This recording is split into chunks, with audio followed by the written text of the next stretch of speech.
ara, jo. Pues por una razón sencilla, Jaume. Porque ahora nos toca a nosotros. Es nuestro momento. Ya no podemos seguir perdiendo el tiempo, desgastándonos, consumiendo glucosa cerebral de quién tiene la culpa, lo hizo el uno, lo hizo el otro. Es el momento en que cada uno de nosotros digamos, es mi vida, es mi futuro.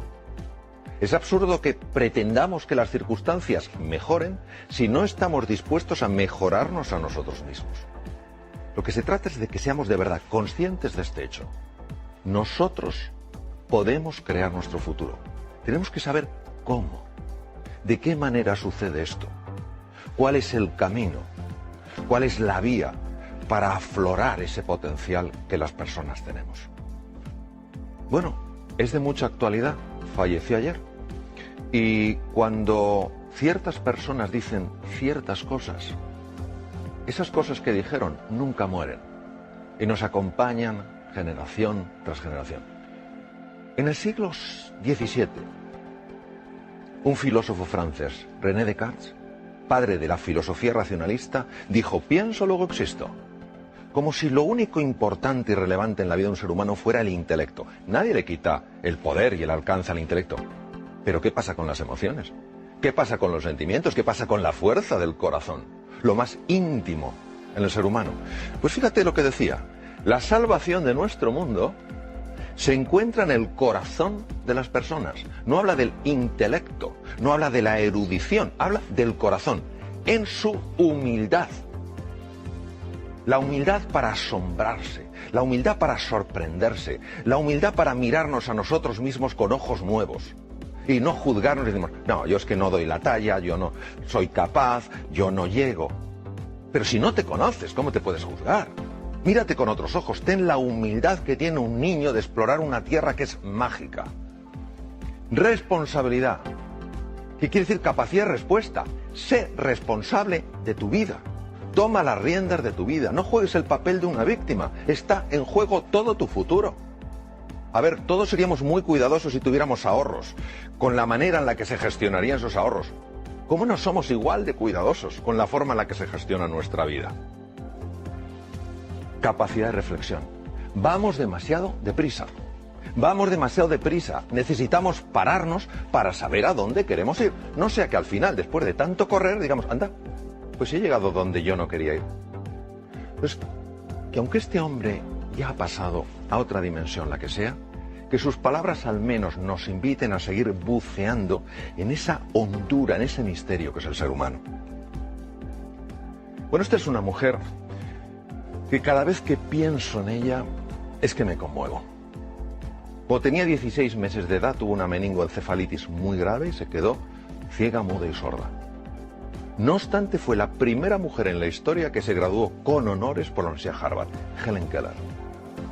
En una ocasión un periodista entrevistó a esta mujer y le dijo, señorita Keller, ¿hay algo peor que ser ciego? Y ella le dijo, sí. Es peor poder ver y no tener una visión. Porque cómo vemos el futuro determina cómo vivimos el presente.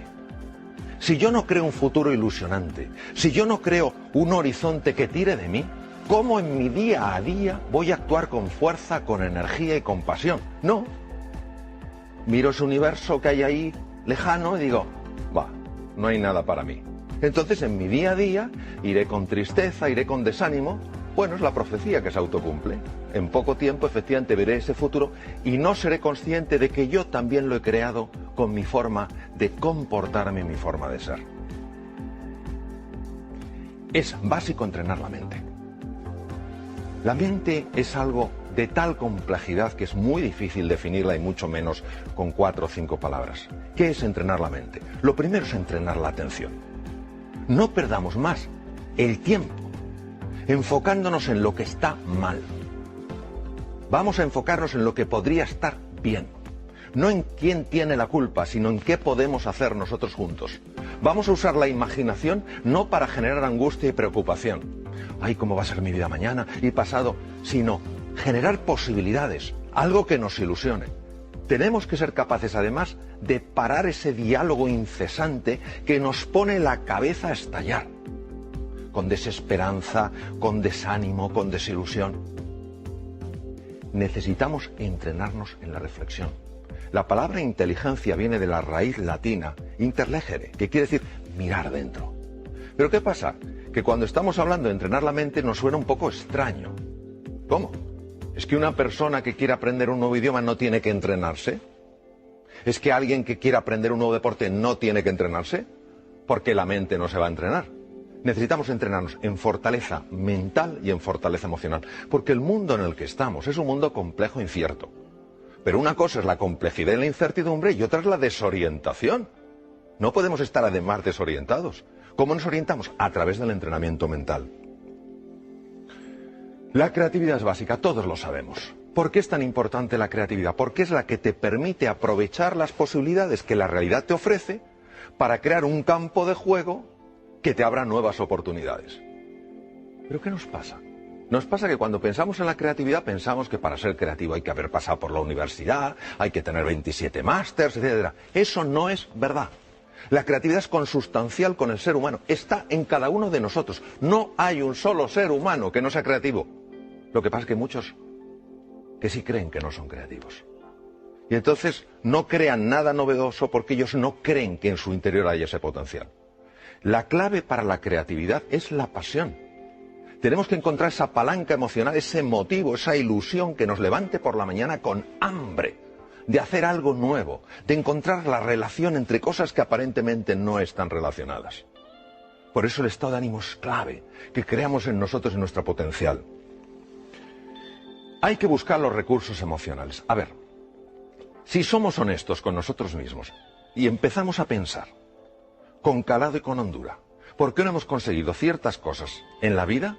Nos daremos cuenta que la mayor parte de las veces no ha sido por falta de conocimientos o falta de erudición, sino porque nos ha faltado pasión, o nos ha faltado compromiso, o nos ha faltado determinación, o nos ha faltado autoconfianza. ¿Qué es buscar esos recursos emocionales? Es en ese abanico de colores irte a tu pasado y decir, vamos a ver, ¿cuándo en mi vida he tenido realmente coraje? Y seguro que encuentras un momento en tu vida en el que hayas sido valiente y audaz. Tienes que traerlo ahora, tienes que recordar quién eres, porque se nos olvida la grandeza que hay en nuestro interior. Inventar el futuro. La forma en la que creamos nuevas realidades es absurda. Consultamos al pasado y le decimos, pasado, yo he podido hacer esto, y el pasado dice, no. Pues entonces no podré. ¿Pero qué es eso? ¿Pero qué es eso? ¿Cómo va el pasado a determinar nuestro futuro? Es al revés, ¿cómo hay que hacerlo? Hay que crear esa idea que nos apasione, que nos ilusione, que tire de nosotros y a partir del futuro empezar a construir hacia el presente.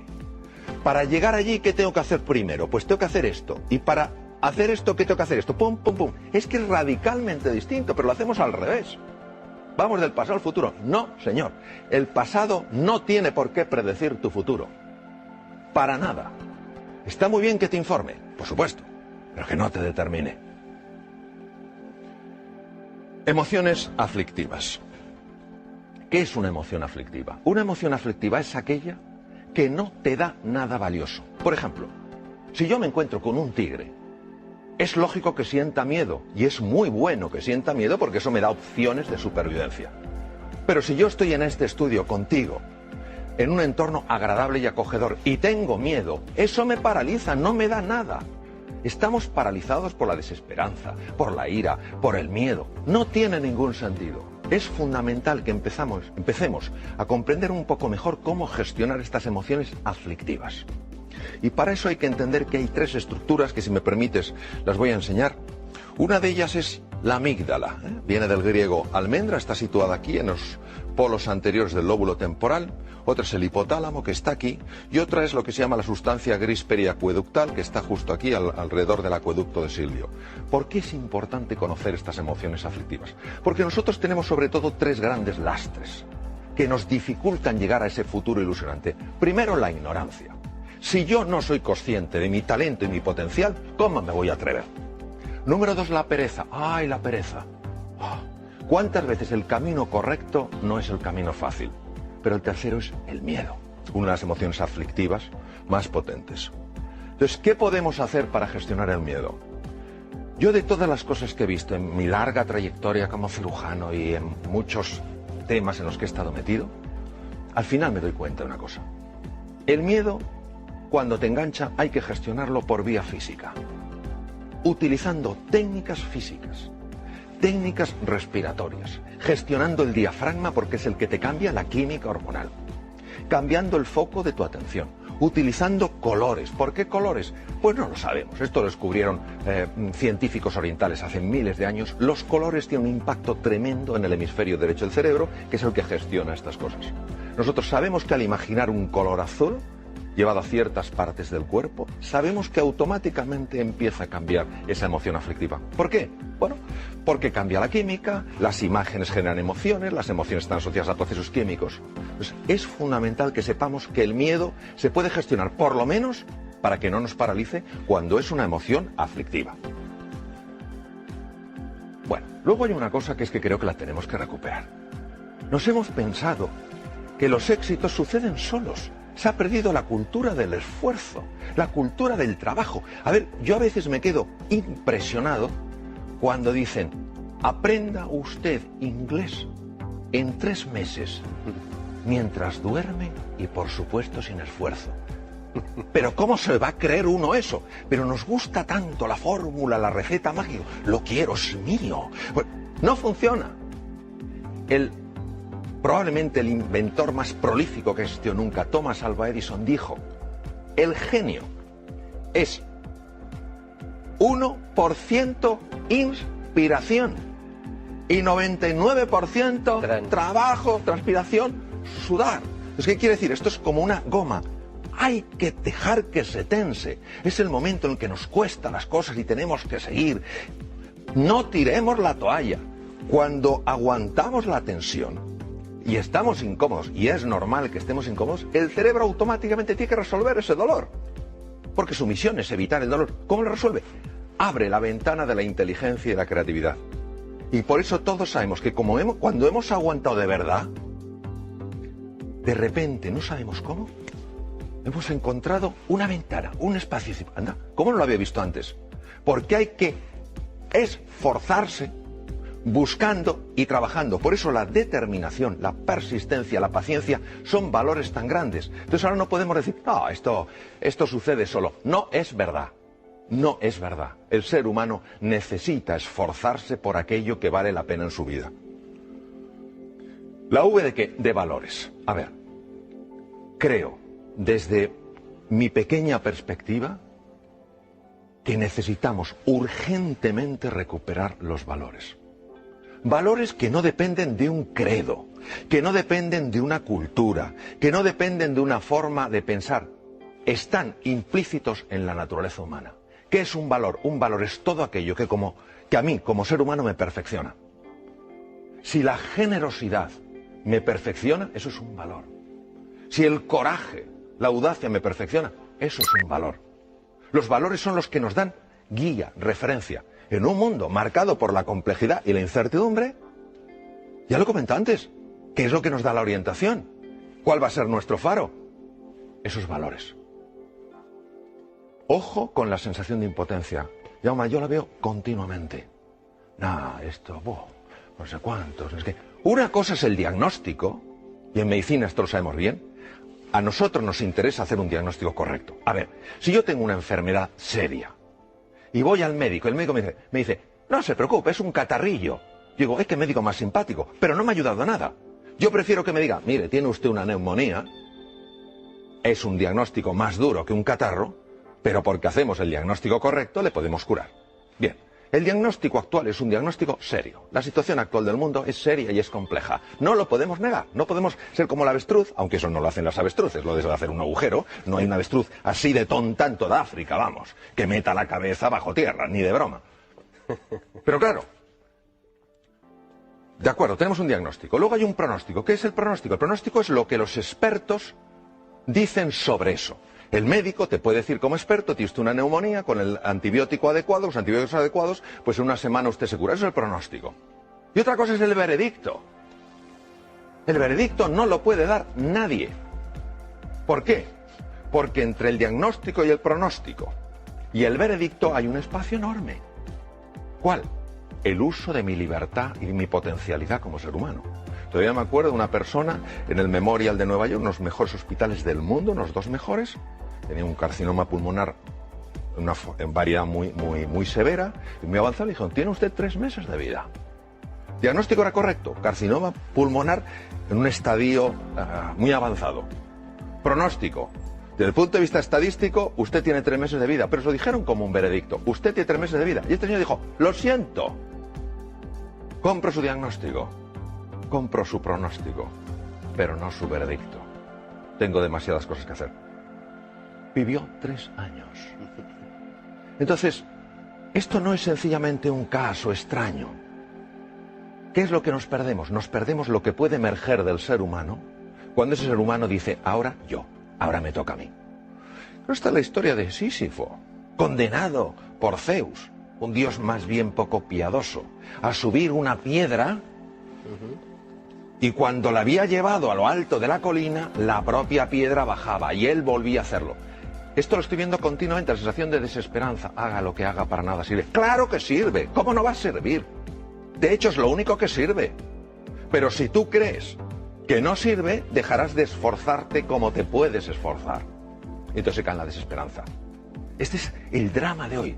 El drama de hoy no es ya la dificultad que hay, que es real, sino nuestra sensación de impotencia que le está acompañando. Uno se pregunta, ¿por qué tuvo tanto impacto esta película durante la Segunda Guerra Mundial? Porque habla de las creencias. Son 3 personajes que van con Dorothy, cada uno se ve limitado por algo. Y hay un mago que se supone que es un ser enorme, con unas voces tremendas, y al final se dan cuenta que es un hombre con una megafonía. Es chiquitín, y tiene una megafonía. Así son nuestras creencias limitantes, esos programas que tenemos metidos. No puedes, no llegarás, no serás capaz. Pero si esos son puras entelequias.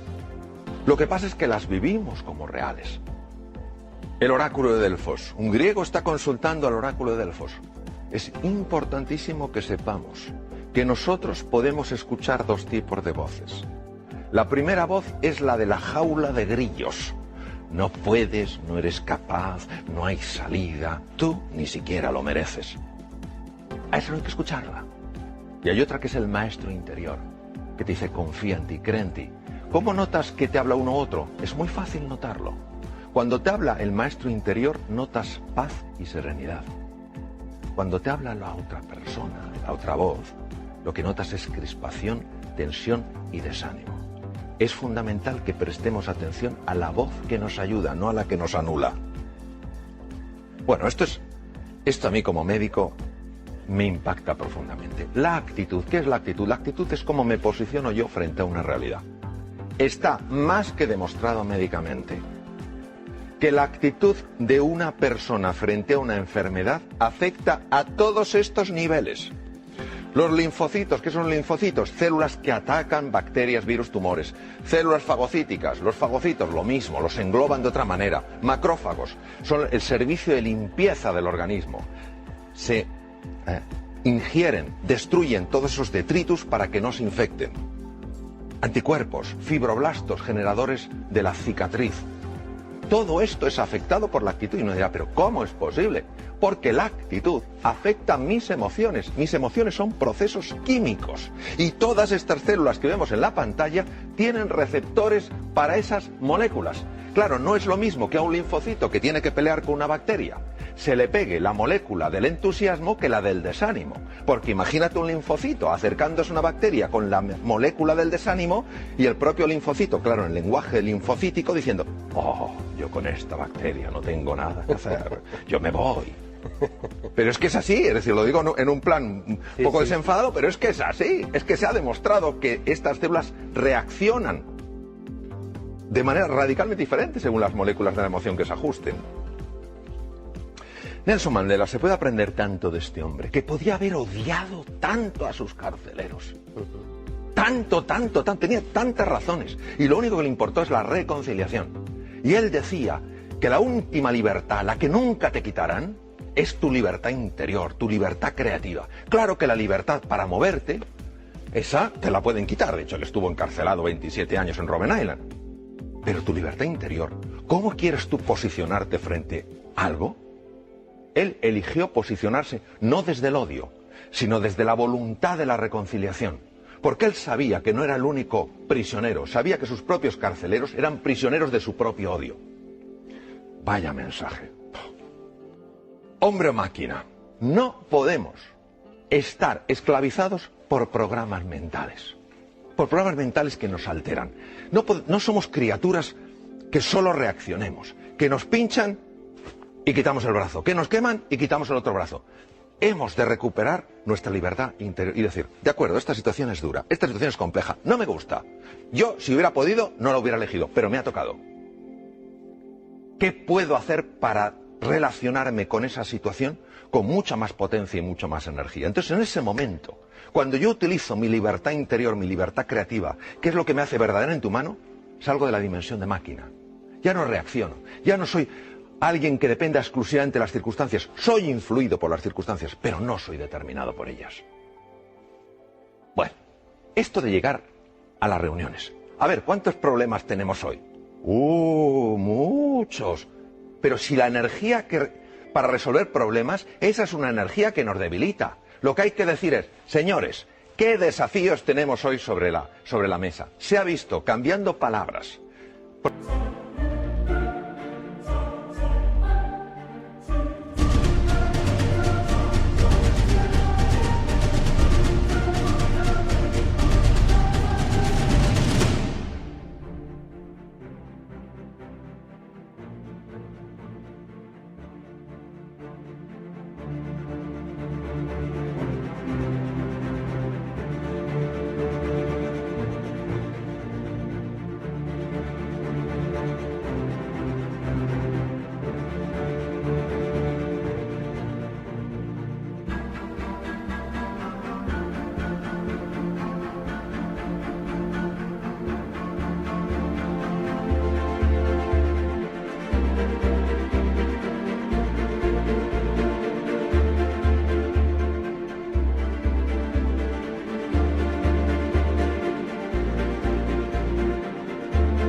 Problemas por desafíos, cómo la sangre cambia, porque cambian las hormonas, cambian las moléculas de las emociones. Entonces, vamos a dejar de hablar tanto de lo que está mal y vamos a hablar un poquito más de qué está pidiendo de nosotros la vida. Pues la vida lo que está pidiendo es que demos la talla que por naturaleza tenemos.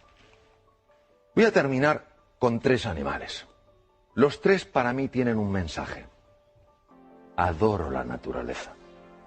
Adoro la naturaleza. El águila tiene visión. Visión de alcance. No nos podemos quedar con la superficie, hay que ir más allá. No podemos tener una visión superficial, tenemos que ir con más profundidad. No podemos tener una visión estrecha, tenemos que ver una visión más ancha. Es un mundo ya todo conectado. La ley de sistemas está presente. Claro, esto llama a ese entrenamiento de la mirada, a mirar las cosas de una manera desacostumbrada. Segundo, el león. ¿Por qué el león duerme 2/3 partes del día? Uno dirá, porque tiene mucho sueño. No digo que no, pero porque confía en él, porque confía en la vida, porque confía en los demás. Es la confianza. Y el tercero es el actuar estratégicamente. A ver, todo esto, si solo se queda en un revulsivo emocional, en algo que me ilusiona, en algo que me entusiasma, pero no cojo yo y digo, y ahora me toca a mí dar el primer paso, no sirve para nada. Entonces, la actuación estratégica, es decir, bueno, quiero llegar aquí, ¿qué 4, 5, 6 cosas puedo poner en marcha simultáneamente para encaminarme? Si realmente nosotros creemos que podemos, vamos a subir muchísimo las posibilidades de poder. En la vida, Jaume, tú lo sabes igual que yo, solo tenemos una seguridad. En un momento determinado nos vamos a otra dimensión. Ahora, nosotros podemos jugar con más posibilidades. De eso se trata. Creyendo más en nosotros, en todos nosotros, y poniéndonos en marcha como aquellos que creen, desde luego es así como inventamos nuestro futuro. Diu que hi ha 9 valors essencials que d'alguna manera desenvolupen el caràcter d'una persona. Si li sembla, Passem llista a aquests 9 valors essencials. Li sembla? Començo amb el primer, amistat. Amistad viene de la raíz latina amare, amar. La amistad es aquello que hace que una persona jamás se sienta sola. Que sepa que puede ser ella misma sin ser por eso aceptada o rechazada. Porque se la quiere por quien es como ser humano, no por lo que tiene o por cómo se comporta. La amistad es algo de la que ya se hablaba pues, hace 25 siglos, ¿no? Es ese amor fraternal. Es sentir que en ese momento en el que te sientes especialmente débil y vulnerable, puedes hablar con alguien que es tu amigo. Y esa persona te va a ayudar, no te va a rechazar, no te va a juzgar. Por eso me parece...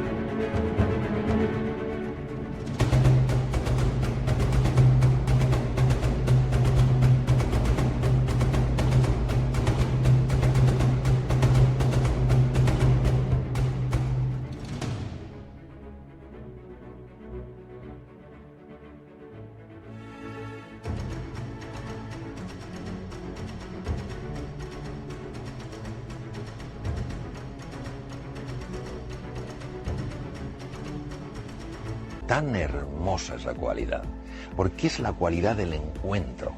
No hay un solo ser humano que pueda crecer y evolucionar hasta alcanzar su plenitud si no es con otros seres humanos.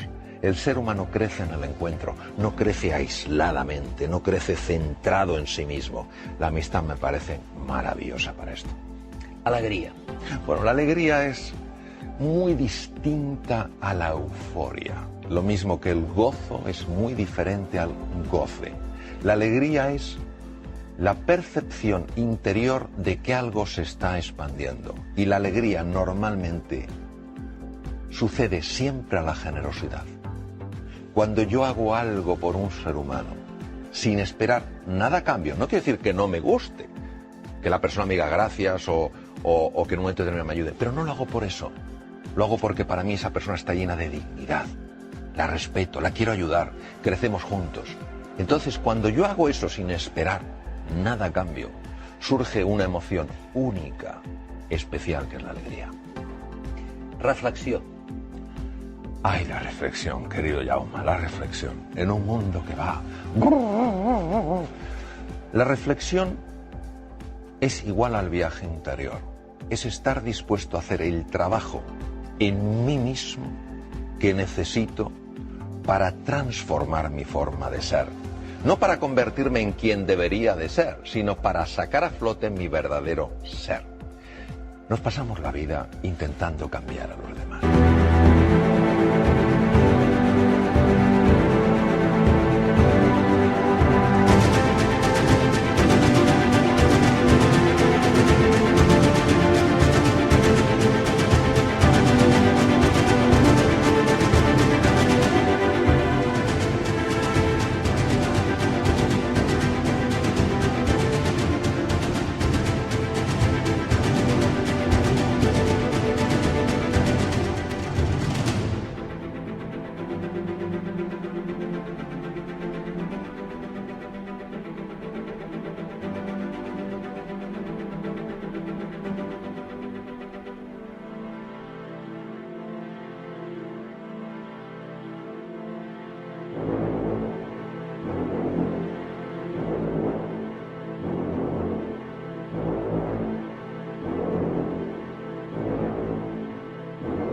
Y tengo una noticia.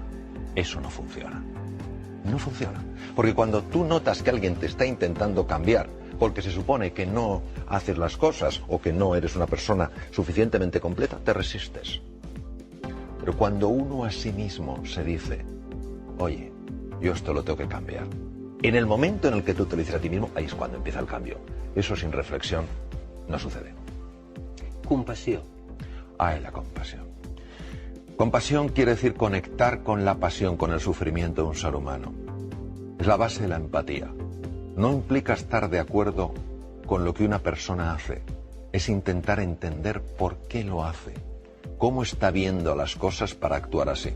Es la base del encuentro entre dos seres humanos. Evita que reaccionemos. Y lo que invita es a explorar, a buscar, a comprender para poder ayudar. Compromís. Bueno, voy a poner un ejemplito. Yo comprendo que es posiblemente conocido. Me gusta ponerlo. El compromiso no es la implicación. El compromiso es mucho más serio. Y suelo poner el ejemplo, posiblemente sea conocido aún así, es muy gráfico. Plato de huevos fritos con bacon, la gallina implicada, el cerdo comprometido. Se deja la piel. Entonces, el compromiso es cuando tú dices, esto sale sí o sí. Me caeré 27 veces. Cometeré 50 errores. Siempre me levantaré una vez más de las que me caiga.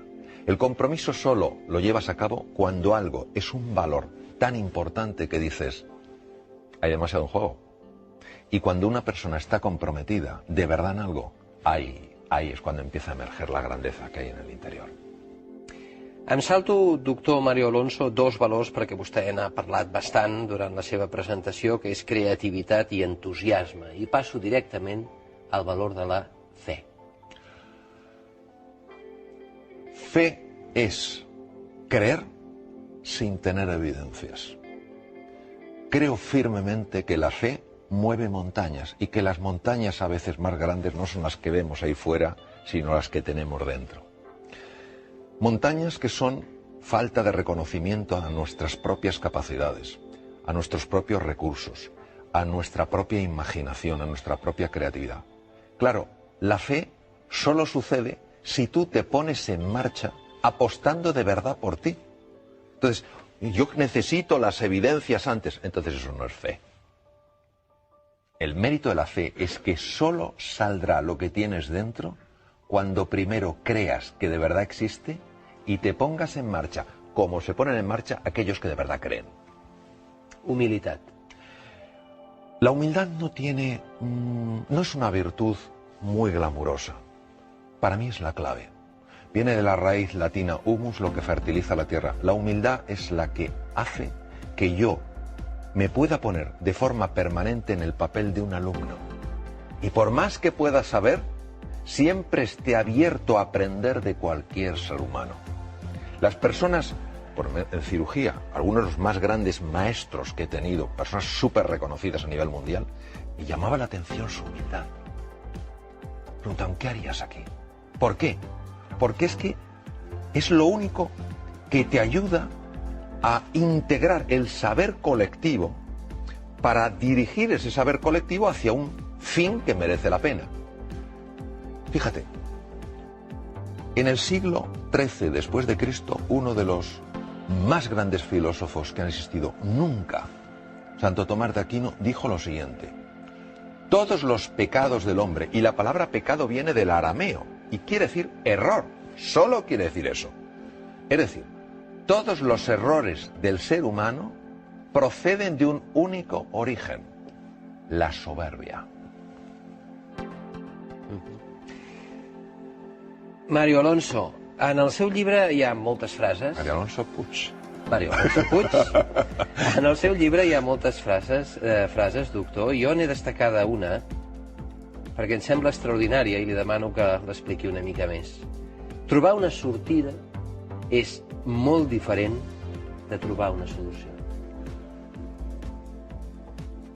Cuando una persona sale de su zona de confort, se atreve a explorar, porque empieza a creer más en sí misma, porque quiere descubrir nuevas posibilidades, pasa de esa zona de confort a lo que se llama la zona del coraje, porque ahí lo que te aguanta es el coraje, la fe y la determinación. Claro, ahí uno se siente perdido. No tiene el mapa porque ha salido de la zona de confort, se siente confuso. ¿Qué pasa? Que quiere evitar el dolor. Una salida. Abandona, tira la toalla. Pero si aguanta, si tiene firmeza, si tiene entusiasmo, si cree de verdad en sus posibilidades, mantiene la tensión de esa goma que veíamos, y el cerebro no tiene más remedio para evitar el dolor que buscarle una solución. Como lo hace abriendo dos ventanas, la de la inteligencia y la de la creatividad. Faràs gran el teu poble no pas elevant les teulades dels seus habitatges, sinó les ànimes dels seus habitants, Epictet. Epicteto fue un esclavo romano de la escuela estoica y era muy interesante lo que dijo, porque a veces ponemos todo el peso en la ciencia, la tecnología, el avance. ¿Y qué pasa con el trabajo interior? ¿Qué pasa con el desarrollo del ser humano? ¿Qué pasa con su crecimiento? Si no van de la mano, si solo hay ciencia y tecnología y no hay crecimiento humano, al final lamentablemente usaremos esa tecnología con un deseo de dominar a otras personas.